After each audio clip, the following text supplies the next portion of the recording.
પ્રણામ.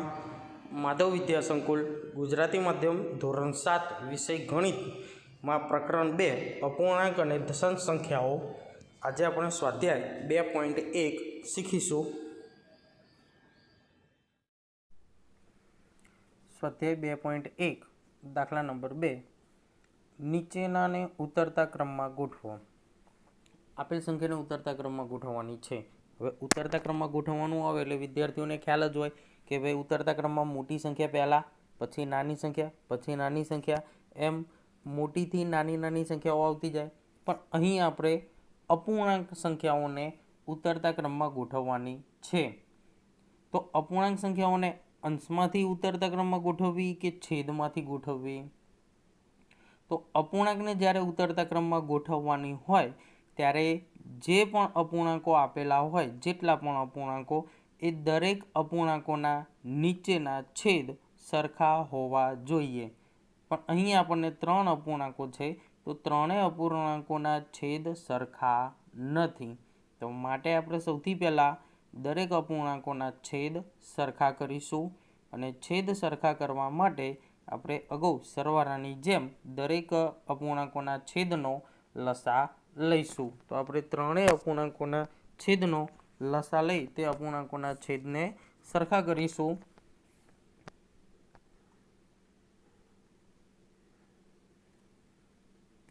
તો અહીં છેદમાં આપેલા છે 3, 9 અને 21. તો પહેલા 3 વડે અવયવ પાડીએ. 3 એકા 3, 3 તરી 9, 3 સીતા 21. હવે ફરીથી 3 વડે, તો 3 એકા 3, 7ને નહીં ભગાય એટલે 7 ના 7, અને છેલ્લે 7 વડે, તો 3 ગુણ્યા 3 ગુણ્યા 7. એટલે લસા ત્રણેય સંખ્યાનો આપણે ગુણાકાર કરી લસા લખીશું. 3 તરી 9, 9 સીતા 63. લસા આવ્યો 63. હવે આપણે ત્રણેયને છેદમાં 63 કરીશું. પહેલાં આપેલા છે 2 નવમાંશ. તો 2 નવમાંશમાં છેદમાં 63 કરવા માટે 9ને કેટલા વડે ગુણવા પડશે? તો 9ને આપણે 7 વડે ગુણવા પડે. 7 9 63. છેદમાં 7 વડે ગુણીએ તો ઉપર પણ 7 વડે ગુણવા પડશે. એટલે 2 સીતા 14 અને 7 9 63. બીજો અપૂર્ણાંક છે 2/3.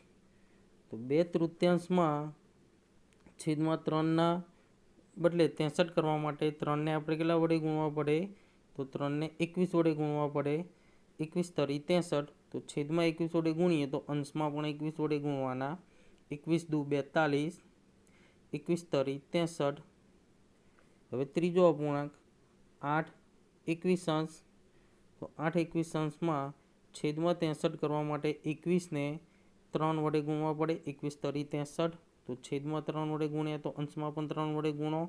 એટલે 8 તરી 24 અને છેદમાં 63.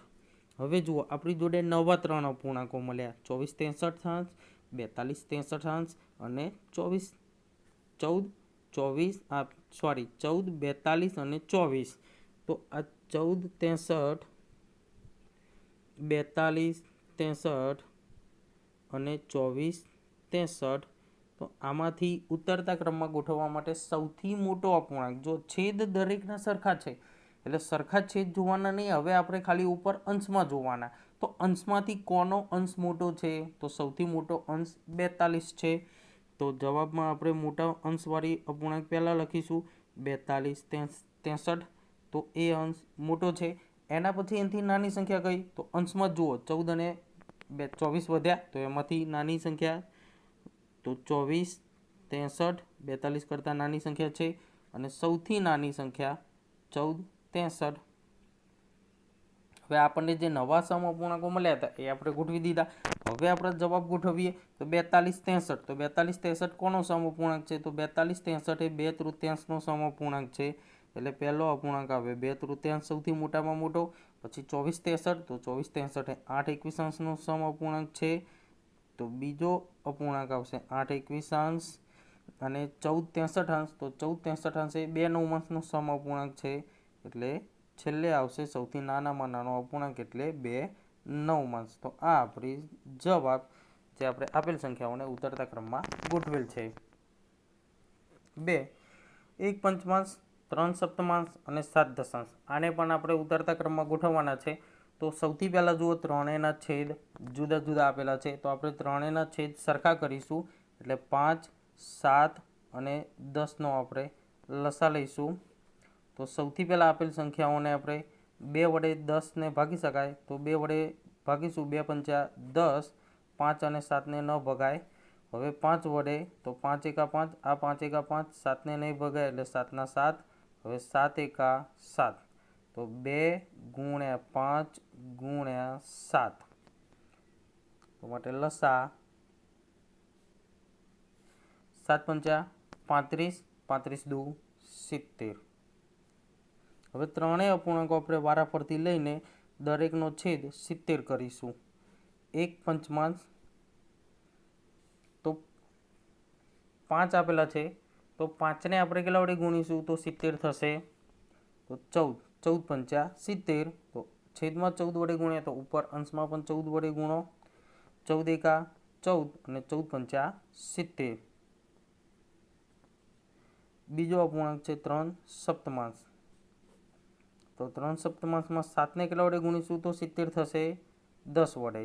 7 દાન 70, તો ઉપર 10 વડે ગુણો. 10 તરી 30 છેદમાં 70. 7 દશાંશ, 7 દશાંશમાં 10ને આપણે 7 વડે ગુણીએ તો 70 થશે. તો અંશમાં પણ 7 વડે ગુણીએ. 70 70 49, 10 7 70. હવે આપણને 3 નવા અપૂર્ણાંકો મળ્યા. 14 70 30 70 અને 49 70. તો આ જે 3 અપૂર્ણાંકો મળ્યા એને ઉતરતા ક્રમમાં ગોઠવીએ. હવે દરેકનો છેદ સરખો છે. છેદ સરખો છે તો અંશમાં આપણે જોઈશું તો જેનો અંશ મોટો, જો છેદ સરખા હોય તો જેનો અંશ મોટો તે અપૂર્ણાંક મોટો અને જેનો અંશ નાનો તે અપૂર્ણાંક નાનો, પણ છેદ સરખા હોય ત્યારે. તો હવે છેદ સરખા છે તો જેનો અંશ મોટો એ અપૂર્ણાંક મોટો, એટલે કે 49 70. એનાથી નાનો અપૂર્ણાંક 30 70 અને સૌથી નાનો અપૂર્ણાંક 14 70. હવે આપણે 49 70 જે 7 દશાંશનો સમઅપૂર્ણાંક હતો,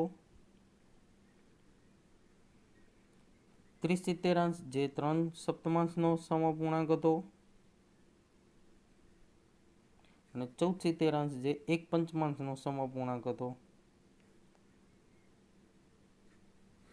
તો આ રીતે આપણે અહીં ત્રણેય સંખ્યાઓને આપણે ઉતરતા ક્રમમાં ગોઠવી શકીએ. દાખલા નંબર 3, જાદુઈ ચોરસમાં આડી હરોળ, ઊભી હરોળ અને ત્રાંસી હરોળ એનો સરવાળો સમાન આવે છે. તો શું અહીં આપેલ ચોરસ એ જાદુઈ ચોરસ છે? તો અહીં આપણને એક ચોરસ આપેલો છે જેનો આડી હરોળ, ઊભી હરોળ અને ત્રાંસી હરોળ દરેક હરોળનો જો સરવાળો સરખો આવે તો આપેલ ચોરસ જાદુઈ ચોરસ છે. એ ચકાસવા માટે આપણે દરેક હરોળનો સરવાળો કરી જોઈએ. તો પહેલી આડી હરોળનો સરવાળો, પહેલી આડી હરોળ એટલે આ રીતે આવશે: 4 11 9 11 અને 2 11. તો 4 11 વત્તા 9 11 વત્તા 2 11. આપણે દરેકનો સરવાળો કરવાનો છે.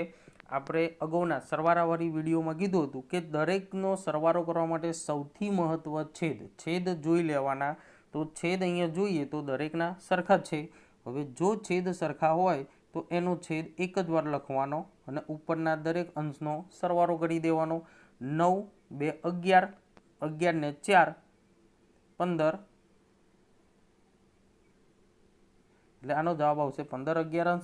બીજી આડી હરોળ વચ્ચેની 3 11 વત્તા 5 11 વત્તા 7 11. તો અહીં આપણે જોઈએ તો છેદ દરેકના 11 11 11, એટલે છેદ એકવાર લખીશું અને ઉપર અંશનો સરવાળો કરીએ એટલે 7 ને 3 10 ને 5 15, 15 11. ત્રીજી આડી હરોળનો સરવાળો, સૌથી નીચેની આડી હરોળ ત્રીજી, 8 11 વત્તા 1 11 વત્તા 6 11. અહીં દરેકના છેદ જોઈએ તો સરખા છે 11, એટલે છેદ એકવાર લખીશું 11. અંશનો સરવાળો કરીએ તો 8 ને 1 9, 9 ને 6 15 11. પહેલી ઊભી હરોળ, આ ઊભી હરોળ લઈશું આપણે: 4 11 વત્તા 3 11 વત્તા 8 11. દરેકનો છેદ જુઓ તો છેદ 11 11 11 સરખો છે એટલે છેદ આપણે ઇક્વલ લખીશું 4 ને 3 7 7 ને 8 15 એટલે કે 15 11. બીજી ઊભી હરોળ 9 11 5 11 અને 1 11 9 11 વત્તા 5 11 વત્તા 1 11. દરેકનો છેદ જોઈએ તો છેદ 11 11 11 સરખો છે તો અંશનો ખાલી સરવાળો કરી દઈએ. 9 ને 1 10 ને 5 15 તો અહીં 15 11. ત્રીજી ઊભી હરોળનો સરવાળો ત્રીજી ઊભી હરોળ 2 11 વત્તા 7 11 વત્તા 6 11. તો દરેકનો છેદ 11 સરખા છે તો 7 ને 2 9 9 ને 6 15 15 11. હવે પહેલી ત્રાસી હરોળનો ત્રાસી હરોળ એટલે કે આ રીતે ત્રાસી હરોળ બનશે એનો આપણે સરવાળો કરીએ તો 2 11 વત્તા 5 11 વત્તા 8 11. તો દરેકનો છેદ 11 11 11 એટલે 11 એક વાર લખીશું. 5 ને 2 7 7 ને 8 15. બીજી ત્રાસી હરોળ આ રીતે બનશે જે 4 11 5 11 અને 6 11. 4 11 વત્તા 5 11 વત્તા 6 11. દરેકનો છેદ સરખા હોવાથી એકવાર લખીશું. 6 4 10 ને 5 15 તો 15 11. હવે આપણે જોઈએ તો દરેક આડી હરોળ દરેક ઊભી હરોળ અને દરેક ત્રાસી હરોળ તો બધાના જવાબ એક સરખા છે 15 11. માટે દરેકના જવાબ એક સરખા છે તો માટે આપેલ ચોરસ જાદુઈ ચોરસ છે. દાખલા નંબર 4. એક લંબચોરસ કાગળની લંબાઈ 12.1 સેમી અને પહોળાઈ 10.2 સેમી છે તો તેની પરિમિતિ શોધો. એક લંબચોરસ કાગળ છે એ કાગળની લંબાઈ 12.1 સેન્ટીમીટર અને એ કાગળની પહોળાઈ 10.2 સેન્ટીમીટર છે. હવે આપણે કાગળની લંબાઈ પહોળાઈ આપેલી છે તે કાગળની પરિમિતિ શોધવાની છે. પરિમિતિ એટલે આપણે સૌ જાણીએ કે પરિમિતિ એટલે આપેલ આકૃતિની કે વસ્તુની બધી જ બાજુઓના માપનો સરવાળો. અહીં આપણને કાગળની લંબાઈ આપેલી છે અને પહોળાઈ આપેલી છે તો કાગળ કેવો હશે? કાગળ લંબચોરસ આકારનો છે તો આપણે લંબચોરસની પરિમિતિ શોધીશું. તો એના માટે લંબચોરસની પરિમિતિનું સૂત્ર લખીએ. લંબચોરસ કાગળની પરિમિતિ બરાબર લંબચોરસ કાગળની પરિમિતિ. તો પરિમિતિનું સૂત્ર શું આવશે? પરિમિતિનું સૂત્ર આવશે 2 ગુણ્યા કૌંસમાં લંબાઈ વત્તા પહોળાઈ. લંબચોરસની પરિમિતિનું સૂત્ર 2 ગુણ્યા લંબાઈ વત્તા પહોળાઈ.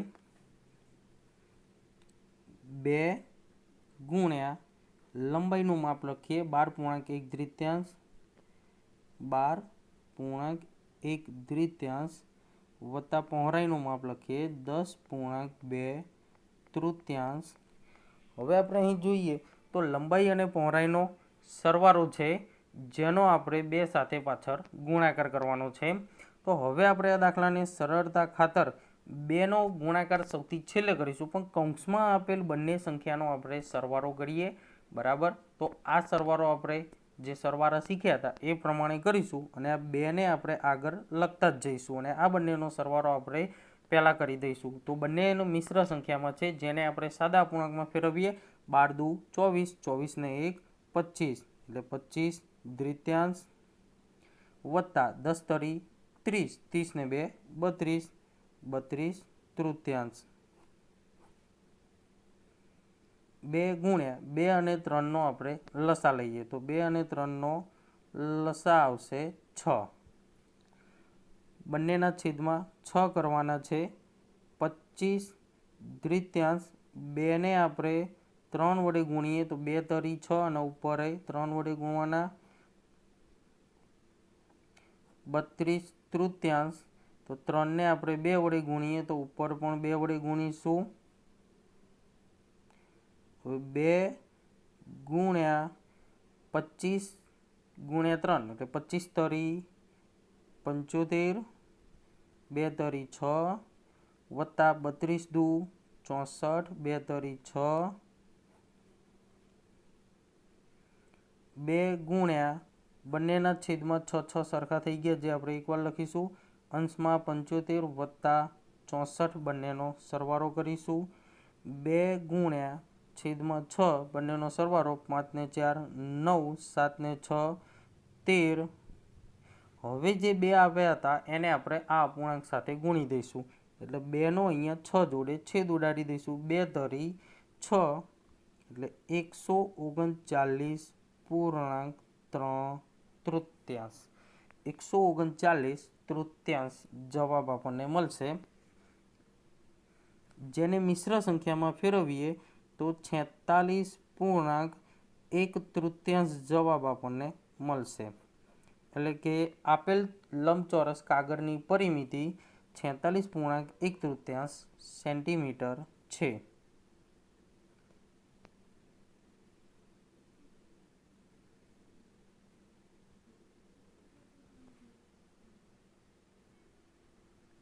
દાખલા નંબર 5.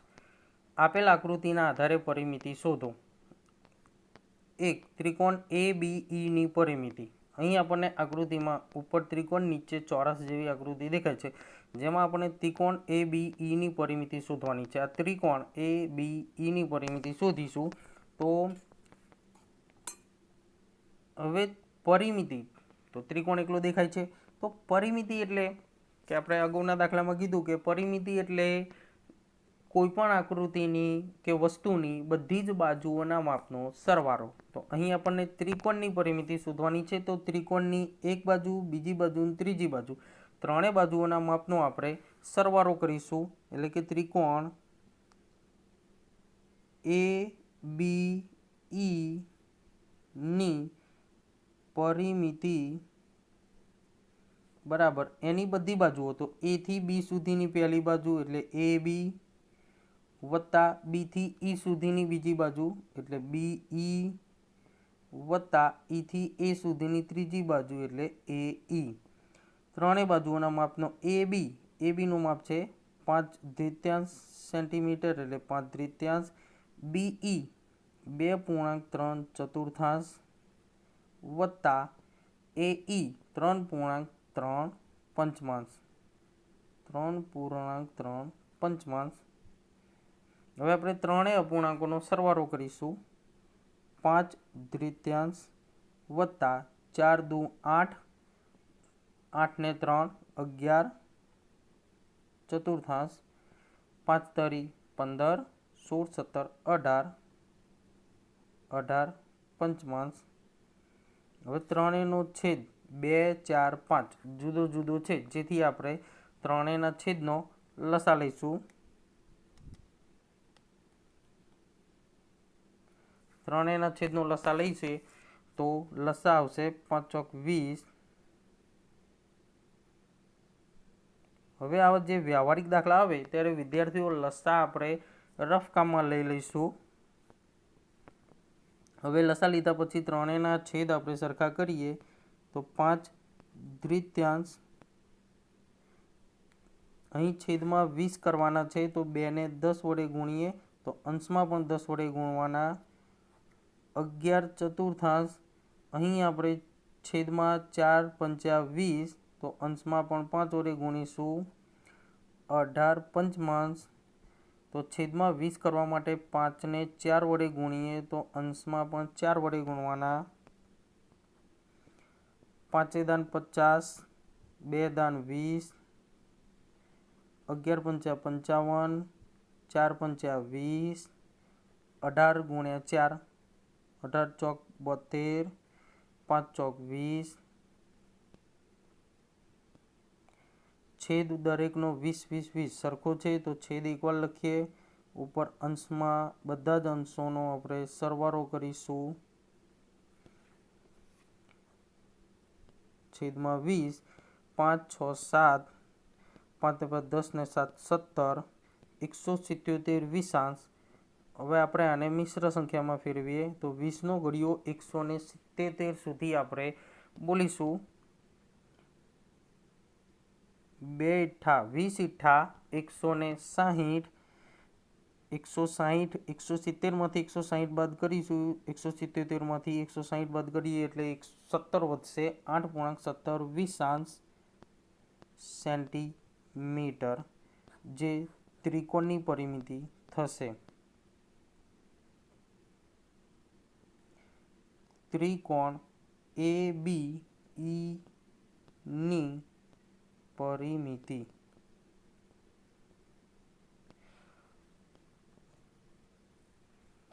બે લંબચોરસ BCDE ની પરિમિતિ શોધો. તો અહીં આપેલ આકૃતિમાંથી આપણે ત્રિકોણની પરિમિતિ શોધી. હવે લંબચોરસ BCDE ની પરિમિતિ શોધવાની છે. તો સૌપ્રથમ આપણે લંબચોરસનું સૂત્ર લખીશું. લંબચોરસની પરિમિતિ બરાબર જેનું સૂત્ર આવશે 2 ગુણ્યા લંબાઈ વત્તા પહોળાઈ, 2 ગુણ્યા લંબાઈ BE, જે લંબચોરસની લંબાઈ છે એટલે BE વત્તા પહોળાઈ DE, 2 ગુણ્યા લંબાઈ BE. તો BE નું માપ આપેલું છે 2.3 તો આપણે તેનું માપ લખીશું 2.3 વત્તા DE. તો DE ઊભી બાજુનું માપ છે 7/6. હવે આપણે આની પરિમિતિ શોધવાની છે. તો પરિમિતિ માટે બંને બાજુઓના માપનો સરવાળો કરવાનો છે. તો એ સરવાળો આપણે અહીંયા કૌંસની અંદર જ કરી જઈશું. ત્યાં સુધી 2નો ગુણાકાર આપણે હાલ નહીં કરીએ એટલે 2 આગળ ને આગળ લખી જવાના છે અને કૌંસમાં આ બંનેનો ગુણાકાર કરી જવાનો છે. તો આપેલ મિશ્ર સંખ્યાને સાદા અપૂર્ણાંકમાં ફેરવીએ. 4 દુ 8, 9 10 11, 11/4 વત્તા 7/6, 2 ગુણ્યા બંનેના છેદ જુદા છે જેથી આપણે લસા લઈશું. લસા એટલે 4 અને 6નો લસા 12 થશે. હવે બંનેના છેદમાં આપણે 12 કરીશું તો 11/4, છેદમાં 4ને આપણે કેટલા વડે ગુણીશું તો 3 વડે ગુણીશું. 3 ચોક 12, છેદમાં 3 વડે ગુણીએ તો અંશમાં પણ 3 વડે ગુણવા પડે. 7/6, છેદમાં 6 આપેલા છે જે 12માં કરવા માટે આપણે 2 વડે ગુણીશું તો અંશમાં પણ 2 વડે ગુણીશું. 2 ગુણ્યા 11 તરી 33, 4 તરી 12 વત્તા 7 દુ 14, 6 દુ 12, 2 ગુણ્યા બંનેનો છેદ સરખો છે એટલે આપણે છેદ એકવાર લખીશું અને બંનેના અંશનો સરવાળો કરીએ. 33 વત્તા 14, 2 ગુણ્યા 3 ને 4 7, 3 ને 1 4, એટલે છેદમાં આવશે 12. હવે 2નો ગુણાકાર આપણે આ અપૂર્ણાંક સાથે કરીએ તો 2ને આપણે 12 વડે ભાગી દઈશું. 12 અને 2નો છેદ ઉડાડીશું. 2ના ઘડિયામાં 12, 2 6 12 એટલે 12ની જોડે આપણે અહીંયા લખીશું 6. એટલે હવે આપણને જવાબ મળશે 47/6, જે અશુદ્ધ અપૂર્ણાંક હોવાથી આપણે આને મિશ્ર સંખ્યામાં ફેરવીશું. એટલે 6નો ઘડિયો આપણે બોલીશું. 6 પહેલાં છેદમાં લખી દઈએ. 6નો ઘડિયો 47 આવે ત્યાં સુધી બોલીશું. એટલે 6 સીતા 42, તો અહીંયા લખીએ 7 અને જે 42 વધે એને 47માંથી બાદ કરી દઈએ એટલે વધે 5. તો 7.65 સેન્ટીમીટર BCDE ની પરિમિતિ બરાબર 7.65 સેન્ટીમીટર થાય। તો વિદ્યાર્થીઓ આપણે સ્વાધ્યાય 2.1માં દાખલા નંબર 2, 3, 4, 5 ચાર દાખલા અહીં શીખ્યા। તો જે વિદ્યાર્થીઓ હજુ સ્વાધ્યાય 2.1 ચાલુ નથી કર્યું તો એવા વિદ્યાર્થીઓ ચાલુ કરી દેશે, અને જે વિદ્યાર્થીઓએ ચાલુ કરેલ છે તો તે ગણિતના ચોપડામાં સ્વાધ્યાય 2.1માં દાખલા નંબર 5 સુધી દરેક વિદ્યાર્થીઓએ પૂર્ણ કરવાનું છે, જે આપણા હોમવર્કમાં દાખલા નંબર 5 સુધી સ્વાધ્યાય 2.1 ગણવાનું રહેશે। પ્રણામ।